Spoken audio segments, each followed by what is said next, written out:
Hey everybody. So getting into chapter 3, talking about listening.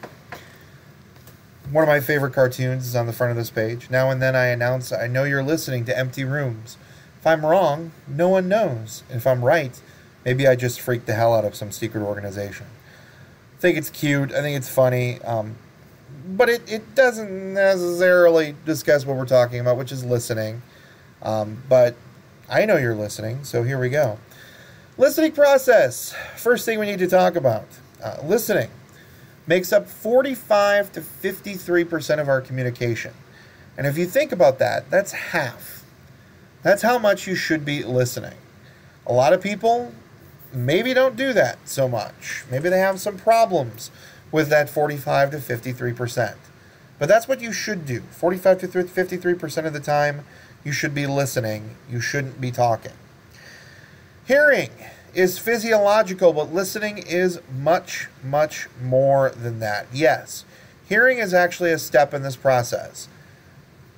We'll talk about that in a second. So let's talk about the process. 7-step listening process. First, you have mindfulness. Mindfulness is the Zen Buddhist art of being fully in the moment, or the Zen Buddhist act of being fully in the moment. What that means is eliminating distractions. So you are fully there for that particular situation. You're fully there to listen to your coworkers. You're fully there to listen to your boss. You're not zoning out. You're not thinking about other things that are going on in your life. You're not listening to the radio. You're not playing a game on your phone at work. Instead, you're actually listening to the issue. So mindfulness is that first step, eliminating those distractions. Hearing, physical reception of sound. I want you to sort of put that away. I don't want you to think of it as just reception of sound. I want you to think of it as the physical reception of all 5 of your senses. So it's not just hearing, it's sight, it's taste, it's touch, it's smell, and it's all of those. It's not just hearing. Selection. So the selection is the first step of the perception process. Using the 5 senses to select stimuli in your environment. Use those 5 senses. Select that stimuli. That's the first step, selection. Organization, second step of that perception process. So organizing that information into usable, or what we call usable bits of information called schemata. Schemata is just a fancy term for those usable bits of information. So understanding and organizing that information, and then making interpretations about it, interpreting what those things are, making attributions, attributing those things to things that are going on either in the environment or people around you. That's the idea of interpretation. So selection, organization, interpretation, those are things going on inside your head, which then leads to the thing that you should respond with. So after you've taken that information, you processed it, you should respond and give feedback and tell somebody either you understand, or maybe give people an answer to a question, or whatever those things might be. You respond to that information with feedback. And then you have to remember that information using your memory. You can write it down. You can put it into your phone, or you can use things like mnemonic devices to remember information. Yes, when you were a kid, you probably learned these. Things like my very elegant mother just served us nachos, or what we call the 8 planets of the solar system. When I was growing up, it was 9. So it was, my mother just served us 9 pizzas, but now it's just 8, so it's just nachos.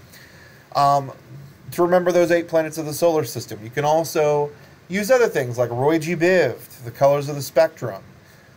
When I was growing up, I'm trying to remember, the one for music is face, if you're using the middle bars, and then it was Every Good Boy Deserves Fudge to remember the lines. So there's different mnemonic devices we have to remember information. It's okay to use those. It's okay to write information down. It's okay to try to memorize bits of information, although we just don't do it anymore. So the listening process is sort of turned into that last step being remember it by write it down, or remember it by, putting into chunks and trying to remember it that way. That leads us to obstacles, things that impede the listening process. Probably more interesting than anything else we could discuss is what stops us from listening.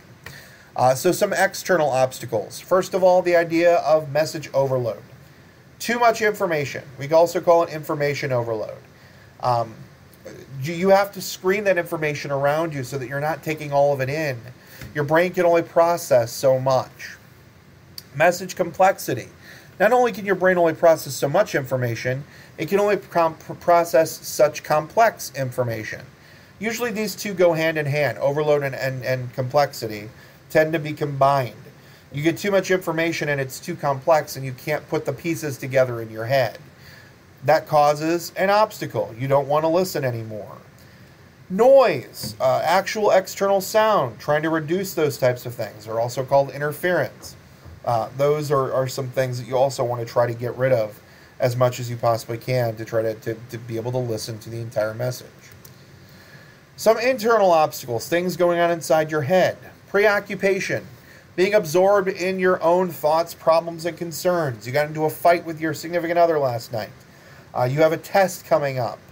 You got into a fight with your boss. Those can all be preoccupying types of internal obstacles. Prejudgment, thinking you already know what's going to be said. You are not a mind reader. You cannot read other people's minds. Let people say what they need to say. Don't interrupt somebody and don't prejudge and think you already know what's going to happen. You have no idea. Reacting to emotionally loaded language. Somebody or one of your coworkers comes to you and says something that offends you. You're not paying attention to that coworker anymore. Why? Because you're reacting to emotionally loaded language. And it may not even be directed towards you. So you have to pay attention to those things and understand, hey, you need to look at things objectively and listen to the entire types of messages before you make a reaction. Sometimes you just don't have the effort. You're too tired to listen. That's an internal obstacle as well. You're too tired, you're too, bored. Those types of things can happen, and that's definitely internal. And then not being able to adapt to different, not just listening, but speaking styles. Sometimes it's very difficult to listen to somebody who speaks with a foreign accent or speaks with a regional accent. Those are some cultural issues that you sometimes have to deal with. We talked about culture in Chapter 2. It still applies here, being able to understand and being able to fit in and just take a step back and being able to listen to what they're saying to you. That's something that requires patience, but it also requires you to work at it, and that's something that you can do as a human being. And then speech communities, being able to adapt to people who are from different speech communities. You may have different speech communities at work, the group of people who like to watch movies, maybe the group of people that are kind of play games and things like that. Or you also have the idea of speech communities in terms of the tiers of the workplace. The people who work in a certain department versus another department. The people who work as cashiers versus the people who work as managers versus the people who work as the bosses. Lots of different communities can take place in the workplace. Some non-listening obstacles that you may face. Pseudo-listening, pretending to be attentive. That is a non-listening. You just aren't paying attention. That's a problem. You're pretending to pay attention. Somebody's going to ask you a question and you're not going to be able to answer it. So you have to be very careful about that. Monopolizing, so focusing the attention on yourself and not the person who's speaking. Don't talk all the time. It's not something that you want to do. Again, 45 to 53% should be listening. Selective listening, only listening to the bits and pieces of the message, not listening to the whole message. This is something that some people have difficulty with. Defensive listening, basically perception of hostility and criticism when none exists. You think that somebody's criticizing you, so you stop paying attention. You don't want to pay attention anymore because you think that they're criticizing you.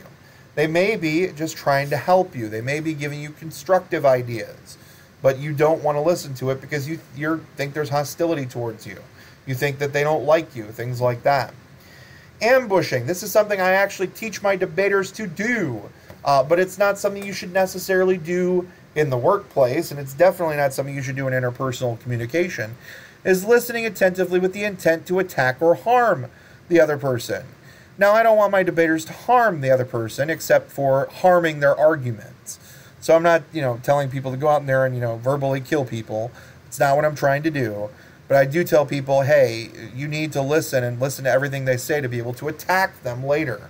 And this is what somebody who's ambushing also does. And then literal listening. People who can't understand sarcasm would fit under literal listening. People who take things way too literally and they don't dig into the depth of something that's being said. They may hear something through the grapevine. Remember, we talked about the grapevine before.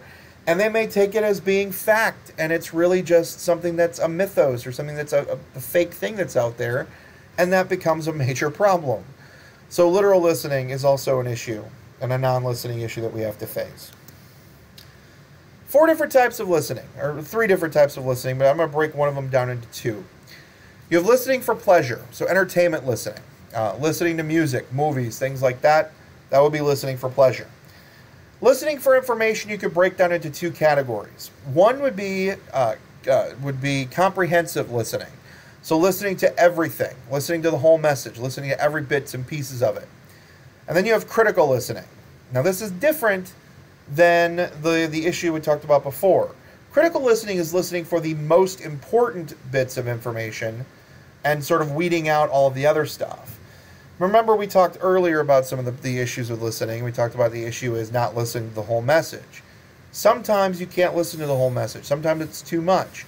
So you have to have critical listening. You have to be able to break that information down. And then the last one is empathic listening. Being able to listen to help and support others. People will come to you in the workplace and they'll say, hey, I've got a problem. You have to be able to take that from an empathic point of view. You have to be able to suspend judgment, be mindful, engage in their perspective, understand where the other person is coming from so that you can provide an objective response and also express your support to them. Tell them that you care about them. You don't have to do it that way, but that you care about what they're asking you and you care about the message that they're trying to send out so that you can help them craft something to send back. So empathic listening is also important. To be a more effective listener, be mindful. That's the main thing. Take part in the first step. Eliminate distractions. Adapt appropriately. Make sure that you can adapt in situations. Adapt to people. Adapt to goals. And listen actively. Focus. Generate reactive responses. And retain the information. Don't, get rid of that last step of the process. You still need to remember the information. You still have to know what is going on. That's it for Chapter 3. I'll talk to you next week when we talk about Chapter 4. Have a good week, everybody.